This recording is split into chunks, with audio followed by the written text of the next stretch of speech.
Hey, salut à toutes et à tous, ici Max The Strat, votre organisateur pour cette nouvelle saison de la MML, j'ai nommé la MML Wanted Edition. J'espère que vous allez tous bien, on se retrouve pour ce second main event qui va opposer deux cadors de la compétition, d'un côté Vae, coach de la Parasect, et de l'autre Hurtado, coach des Space Furettes. Et aujourd'hui, comme d'habitude, je ne suis pas tout seul pour commenter, je suis en compagnie de Wolfine. Salut à toi. Salut, salut. On va bien s'amuser sur ce match, je pense. Clairement, il y a deux drafts qui sont assez hype et deux compositions dont on va directement parler. Puisque du côté d'Urta, on a le Mega Galam, le Honchkrow, ajout éphémère, qui est, il me semble, Darkora avec Koff. Il y a aussi le Crobat, le Terrapagos. Il me semble Ouais, que c'est c'est ça. ça, oui. Ouais, ok, nickel.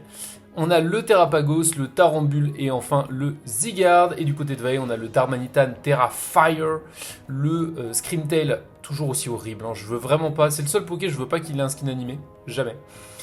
Après, on a le Aboma Mega, le Rotom, le Naganadel et enfin le Gothesque, l'ultime reliquante ajout éphémère avec Water Bubble et Jet Punch. Et Jet Punch, terrifiant Pokémon. À vrai dire, ce qui m'intrigue un peu, c'est peut-être ce Honchkrow qu'on n'avait pas vu très souvent dans les builds d'Urta depuis le début parce que les faiblesses d'Honchkrow sont toujours là en termes de speed, en termes de bulk.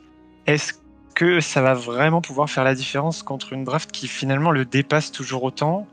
Je sais pas, faut faire attention évidemment à ce méga Abomasnow qui pourrait faire peur. Ça fait toujours peur, mais contre Zygarde, ça peut être très embêtant. Après, est-ce que la Sticky est pas terrible hein, pour Vae dans d'autres match-ups dans les semaines précédentes, on voit que ça le force à jouer des choses très particulières, notamment les boots sur le Darmanitan qui vont le faire chier. Ah, et je pense notamment que ce Rotom est pas là pour rien. Je pense qu'on a eu très très peur de la Sticky. Ce Aboma, bah il y a trois faiblesses glace en face et surtout le Honnêtement, à Sucker raison. Punch. Hein. Le Sucker Punch, je crois, ne passera pas hein, contre ça ou contre le Jet Punch de Reliquante. Donc attention.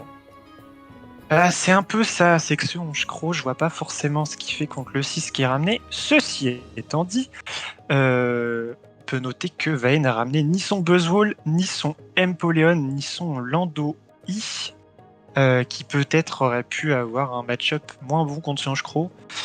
C'est difficile à dire avant de voir un peu ce que ça va donner, parce que là on est sur un match-up qui est vraiment très volatile à vrai dire. Les seuls gros trucs qu'il faut regarder, c'est comment gère Galad, comment gère Naganadel, le reste, ça va dépendre de la tête.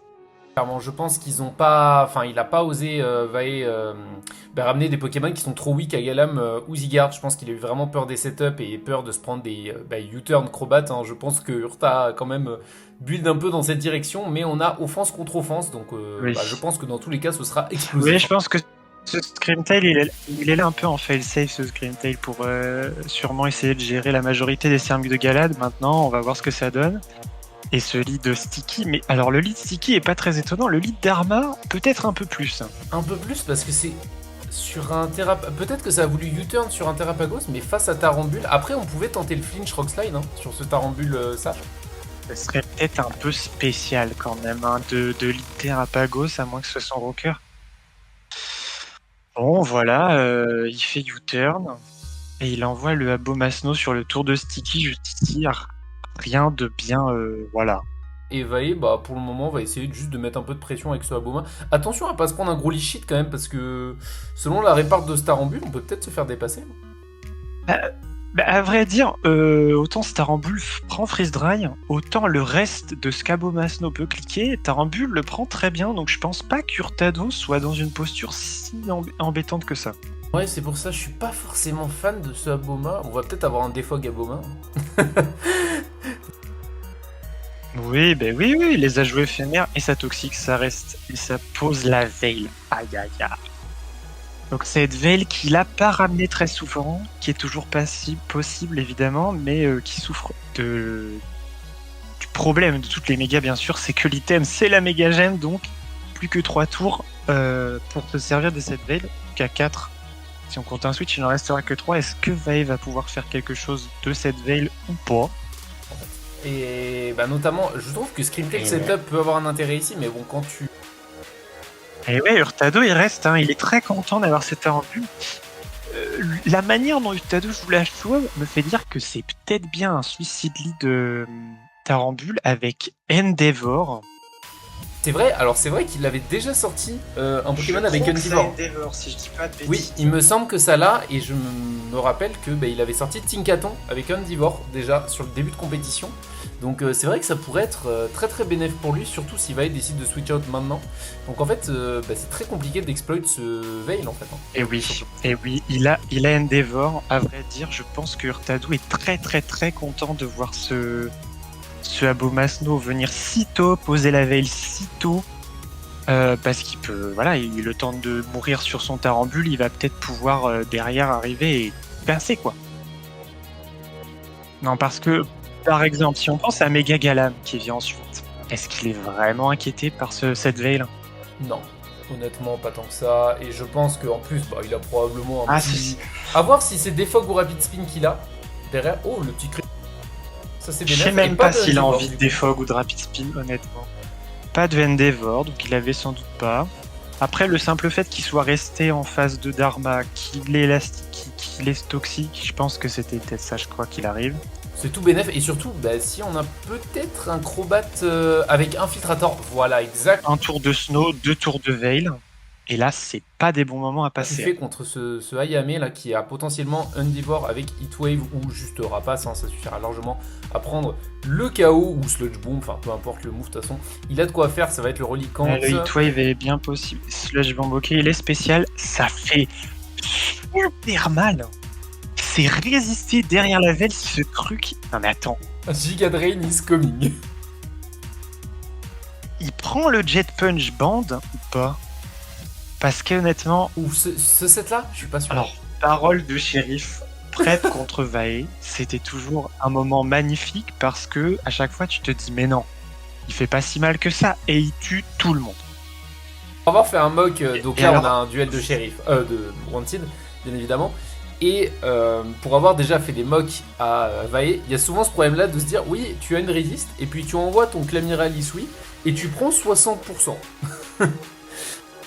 On est d'accord, surtout que là on parle d'un Crobat qui est orienté full spé attack, il y a même moyen qu'il soit modeste dans le match-up. À mon avis, il reste jamais. Ouais, et puis surtout, tu as encore ton Terrapagos qui est plutôt bien dans la game, donc je pense que t'as pas trop de problème à l'envoyer maintenant. C'est un peu l'idée, je pense qu'à un moment donné, bon là c'est sûr que c'est compliqué de laisser Crobat. Voire Onchkro même. Hein. Est-ce que Zygarde défensif viendrait pas plus tard pour gérer le Darmanitan notamment? Bah, c'est difficile à dire. Je sais pas tellement comment il a envie de le sortir. Le match-up de Zygarde est pas incroyable quand même. Hein. Mais je pense qu'il y a des vraies options dans le sens où Screamtail, c'est pas ces attaques fées qui vont faire très peur, et surtout je pense que ça a très très peur de Weakness Policy. Tout ce que m'a dit Urta sur son build, c'est qu'il avait Cook. Mais vraiment bien Cook, donc apparemment, je suis curieux de voir ce Honchkrow, ce Zygarde aussi. Je pense que Zygarde il peut nous sortir un set un peu chelou. Moi je pense qu'un défensif Zygarde est pas dégueu dans le match-up. Mais ceci dit, je t'avoue que Lead Sticky, Suicide derrière le Zygarde est seulement défensif sans petite épice derrière, ça m'étonnerait. Un petit coil, un petit sub-coil là, hein? Non, en vrai j'allais dire, tu sais que spécial Zygarde, mais je pense pas parce qu'il y a quand même du Rotom, il y a du Screamtail, donc ce sera un peu chelou. Mais alors le spécial Zygarde est pas contre Buzzwole et contre Abomasnow. Hein. Tu sais que moi j'avais joué à l'époque un Zygarde, j'avais failli sweep Steerpike, très bon joueur, avec ce set. J'avais sorti genre DD spécial. Et j'avais genre HP bug parce qu'il y avait un Celebi et après j'avais genre double stab. Le problème qu'aurait Zygarde quand même, c'est en termes de coverage, il a du mal à passer Buzzwole ou Abomasnow avec des moves spé parce qu'il a pas grand chose en fait. Il a Sludge Wave, sinon il a DM quoi. Non, enfin il a encore Enfoncer mais c'est 100, c'est tout. Pas 100 d'attaque spé. Ouais. Et ça met Zygarde, et ça double sur Naganadel, et ce Naganadel n'a pas les bottes. Et alors ça je pense que c'est une erreur de build. Ouais, parce que là pour le coup, bon courage. Amuse-toi bien face à Zygarde. Alors sauf si t'es Scarf, mais c'est quand même très risqué. Hein, Après, là, s'il escarpe et qu'il lâche son meilleur DM, Naganadel dans un match-up comme ça. Oui. Tu penses que là, le DM. Ouais. Je sais même pas si Hurtado a envie de se prendre le risque, tu vois. Et ça s'en va, et le Zygarde est resté et clique un sub.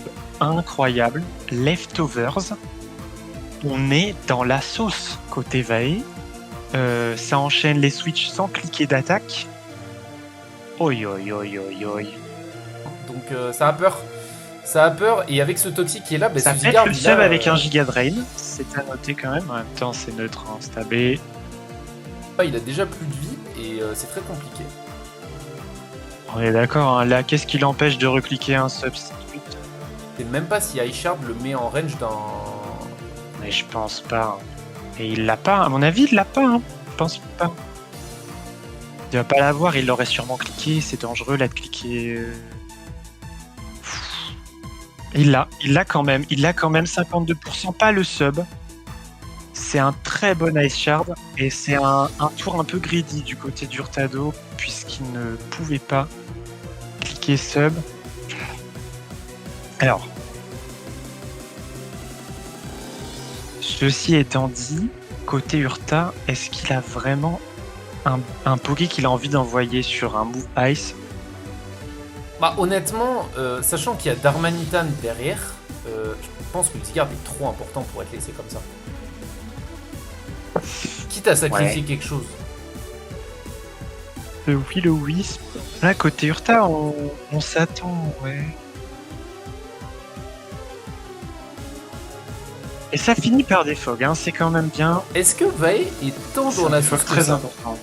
Est-ce que Vae est tant dans la sauce que ça? Parce qu'on Mais a un plus Zygarde qui maintenant, vient de mourir. je pense que On a un Abomasnow Dharma. est mort, mais vu qu'il était là pour Zygarde. Voilà, on a un Voilà. Darmanitan qui est toujours présent, toujours debout, hein. Toujours la paveur. De Dharma et Scarf, hein, il peut faire énormément de travail. Parce qu'on a vu que Crobat était LO, donc il va pas le dépasser. Parce qu'on sait que c'est Galan Mega, donc il va pas dépasser non plus. Alors, Onshcrow peut Sucker et Dharma a pas le bulk de l'année. Donc il y a toujours ça, mais qu'est-ce que je viens de voir? Ah mais non, il est burn. Oh, j'ai eu trop peur. Je me suis dit que ça venait faire 30%, mais il est burn. Ceci étant dit, il est très défensif ce Relicante quand même. Pif paf. Il vient poser ses PDR sur le Zygarde avant de tranquillement prendre le KO. Et bah Quel ça, but, ce but. c'est fait. Et là, Hurtado, il s'amuse pas des masses là, je pense, Hurta. Son Terrapagos peut pas spin à cause du Rotom. Et la Parasect qui est en train de reprendre l'avantage progressivement dans cette game. Et j'ai pas trop compris la gestion de ce Zygarde parce que c'était tout bénef pour lui. C'est dommage. Je pense qu'à mon avis, il a dû se dire, comme nous, que s'il avait pas cliqué à Shard dès le début, il devait pas l'avoir. Peut-être qu'il s'est dit ça, mais je pense que c'était peut-être un peu greedy malgré tout. Et là, c'est Honchkrow qui arrive sans les bots sur le potentiel Jet Punch. Alors peut-être qu'il a calque que c'était un défensif et que du coup il tenait, mais qu'est-ce qu'il veut faire? Eh bien, c'est une bonne question. Ceci dit, s'il clique Sucker, il va dépasser puisqu'il est plus rapide. Ceci étant dit, c'est peut-être un peu dangereux de cliquer Sucker. Et ça va cliquer Sucker. J'ai de le faire là. Mais ok, donc là le Naganadel va venir. Est-ce qu'il tient ce cœur, ce Naga? Je pense que oui. Alors, je parierais quand même pas dessus. Ça dépend le set, hein. Et oui, ça dépend le set, monsieur. C'est le Life Orb. C'est le Life Orb Honchkrow. Et Urta qui est mort de rire dans le chat. Le double. Les oiseaux ont des orbes vie et n'ont pas peur de s'en servir. Hein. Double punish. Et en plus, les deux sont violets. Il fait la strat de Vae parce que pour la vanne, Et Vae oui, voulait. le shiny est là pour. C'est le taunt. C'est le taunt. Parce que pour l'anecdote, Vae voulait pick Beedrill Mega et Naganadel dans la même draft parce qu'ils avaient la même couleur en shiny. Et Urta lui fait un petit clin d'œil avec le Honchkrow qui a la même couleur que Crobat. Ah, ça taunt. Alors bon, ceci étant dit, maintenant côté Vae, tu perds Naganadel, ça veut pas dire que t'es out, on a toujours ce Dharma en fonction du set qui peut faire très très peur. Alors encore une fois, ouais, il y a ces rocks. Le sub est dramatique pour Urta. Oh non. Alors après Sludge Bomb, ça cogne et Infiltrator aussi. Mais après une CM, il prend plus que 34,9%. Ce truc à Wish Protect, Après, il doit pas pouvoir. Bah non, puisqu'il doit pouvoir taper. Ceci étant dit, est-ce qu'il a double stab derrière? Il est booster énergie. Et il doit y avoir une idée derrière la tête, vous voyez quand même. Hein. Parce que booster énergie sub CM. Il a pas Story Power? Si, mais ceci étant dit, ça prend pas le boost du proto-synthèse, donc... Et tu sais que là, s'il retape Calm Mind, qui prend pas le poison, attention. Hein. Eh ben non. Ah mais si, il dépasse. Ah oui, puisqu'il dépasse. Il va pas prendre le risque, il va pas prendre le KO. Et donc, attention là, parce que qui vient gérer le Scream Tail? Là, il peut cliquer NCM. Il peut cliquer NCM tranquille. C'est compliqué. Honchkrow et tout. Mais le problème, c'est que Honchkrow peut même pas venir safe parce que à cause des rocks, Honchkrow peut pas venir. Hein. Je pense qu'il clique Dazzlingly, mais ça explose. Hein. Oui. C'est compliqué là. Bah, je pense qu'il peut même gagner là-dessus, hein, à vrai dire. À mon avis, seul Tevrapagos peut peut-être sortir Hurtado de la sauce. Mais c'est un Scream Tail CM, c'est d'une tankiness sans nom. Et malheureusement, je vais devoir delete ce replay parce que sinon ça va donner des idées à des gens hein, si ça suit. Donc malheureusement, je n'accepterai pas que Scream Tail. Les gens vont comprendre comment jouer Scream Tail. Scream Tail n'est pas un poké défensif, c'est un poké avec trop de vitesse. Trop de potentiel offensif avec ses 35 dans les attaques. Non, mais il a plus que ça, non 70, 80. La CM2. Météor Beam. Oh non, c'est dramatique. Aïe, bah là c'est terminé. Hein. Oh, ça fait mal déjà. Ça fait super mal et ça va clean. C'est stabé, hein, c'est stabé. Après, bon... Attention, il reste un 50-50 à jouer contre le Honchkrow. Mais bah là, je pense que tu perds rien du tout à faire ça, non? Oh, et même pas. Même pas besoin. Il va même pas s'emmerder. Oh, putain, bah, il est vraiment le goat qui pense. Là, Star Power tue. Attends, parce que le problème, c'est que je suis pas sûr que Star Power tue. Attends. Et c'est pas de move fait, hein, c'est pas un move fait. Est-ce que Star Power tue? Star Power ne tue pas. Mais il y a Jet Punch, comme tu le rappelles, et là, c'est compliqué. Ah, en fait, c'est au-delà de compliqué. Hein. Je pense que les chances de victoire d'Hurtado sont impossibles. Et le Darmanitan Scarf que nous avions vu et dont nous parlions toute la partie va sûrement terminer Hurtado et apporter une victoire très importante à Vae. Pour le coup, en patron, hein, ça a été difficile sur d'autres games, mais alors là, après la question c'est plutôt qu'est-ce que Urta a essayé de faire sur ce match, je trouve. Parce que Vae a bien placé son set, etc. Et je le voyais un peu venir ce Scream Tail quand j'ai vu le Aboma Aurora Veil. Parce que je pense sous Veil, ce Scream Tail est juste incroyable. Et voilà, c'est le Scarf qui va venir terminer la game. 3-0, victoire de Vae en patron. Mais voilà, la question c'est, j'ai pas trop compris ce Zygarde. La façon d'utiliser Zygarde alors qu'il pouvait être super sympa sur le reste de la game. Et que ça me paraissait assez gratuit. Alors que pourtant, Urta paraissait tellement en maîtrise. Il s'est fait avoir par... ce dilemme entre Ice Shard, pas Ice Shard, l'adversaire click Blizzard alors qu'il aurait pu Ice Shard tout de suite.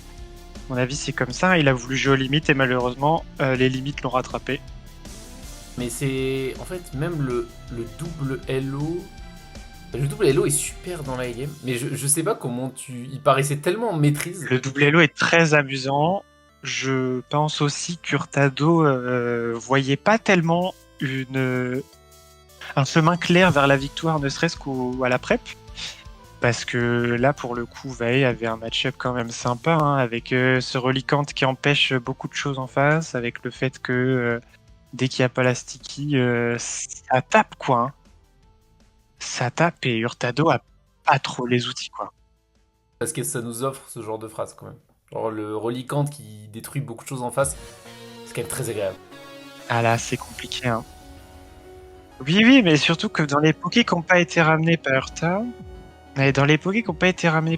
il y a Tinkaton qui finalement faisait pas grand chose. Ce Bellibolt qui, c'est difficile à dire, hein. Bellibolt, pourquoi pas. Après, je sais pas. Après, Hurtado, si je ne m'abuse, était en 3-0 au début de cette semaine. Donc peut-être qu'il s'est dit, bon, faut bien jouer, je crois, un jour ou l'autre. Je l'ai pas draft pour faire joli. C'est parti. Honnêtement, enfin, en tout cas, au vu de cette game, je pense que ça pouvait être pas mal. Maintenant, je pense qu'il avait davantage de choses à jouer pour out offense. Je sais pas si c'était la meilleure idée d'essayer de le out offense, alors que t'as quand même des trucs genre Zygarde contre Darmanitan ou Reliquant avec, je sais pas, un Rookie Je Helmet, un truc comme ça. m'interroge quand même sur ce lead Araquanid. Le No Endeavor m'a un peu surpris. Il a vraiment pas pris beaucoup de dégâts du Abomasno, donc je sais pas tellement qu'est-ce que ça pouvait être comme set. C'est difficile à dire. Quand je regarde son équipe, je comprends pas ce qui est censé punir Rotom. Alors ça, c'est une très bonne question. Moi, je pense qu'il n'y a rien pour le punir, et je pense que de toute façon, il a pas grand-chose dans sa draft pour le punir. Peut-être qu'il s'est dit juste Rotom ne viendra pas. Et c'est vrai que si Rotom venait pas, ben, ça ferait mal. Peut-être qu'il l'a espéré très fort. Hein. Ah ouais. Il s'est dit c'est vrai qu'avoir des Fox c'est pas mal. Parce que c'est vrai qu'il l'a pas toujours bring sur ses matchs précédents. Et là, bah, pour le coup, ça a bien fait le café parce que c'est vraiment à partir de ce défog qu'on l'a vu renaître. Ah bah oui, sans ce défog, la game est pas la même. Hein. Ah oui, terrible. Mais vraiment, je suis très très très agréablement surpris par les builds que Vaesor sur ce Reliquant, qui autour fait quelques petites bourdes, je trouve. Il y a des soucis dans certains matchs, il part en sucette. Mais alors ce Reliquant, vraiment, il essaie de l'exploiter au maximum. Et alors on a vu une nouvelle facette du poké, c'est oui. En fait, ça a du bulk. Et du coup, même si tu pas tout le monde avec Gen Punch, il met mal quand même. Il pose les SR. Et des Resi Water, on n'en a pas 150 000 non plus. Et bah, très souvent, on se retrouve dans un merdier où Reliquant arrive et tu sais que tu te fais RK et du coup, t'es. Accessoirement, les Resi Water de la Brave d'Hurtado, c'est ce Bellibolt une fois qu'il a Terra Water et le Araquanid. Alors Bellibolt aurait pu être une option parfaitement viable, mais ce Araquanid, bon, il kiffe pas trop Wet Smash. Hein. Non. Même Rockslide, hein, faisait bien le café. Donc, Oui. non, pour le coup, bon, une game très bien maîtrisée par Vae, très sympa à regarder aussi, très rapide, hein, de toute façon on s'y attendait. On a 2 offenses, en tout cas c'est là-dessus qu'on va se quitter. Merci Wolf pour ta première. Eh ben de rien, merci à toi. Faites varier les commentateurs, on va essayer de continuer un peu cette rotation. En attendant, c'est la fin des commentaires pour cette week 4. On se retrouve la prochaine fois pour les main events de week 5. C'était Max The Strat et je vous dis à la prochaine.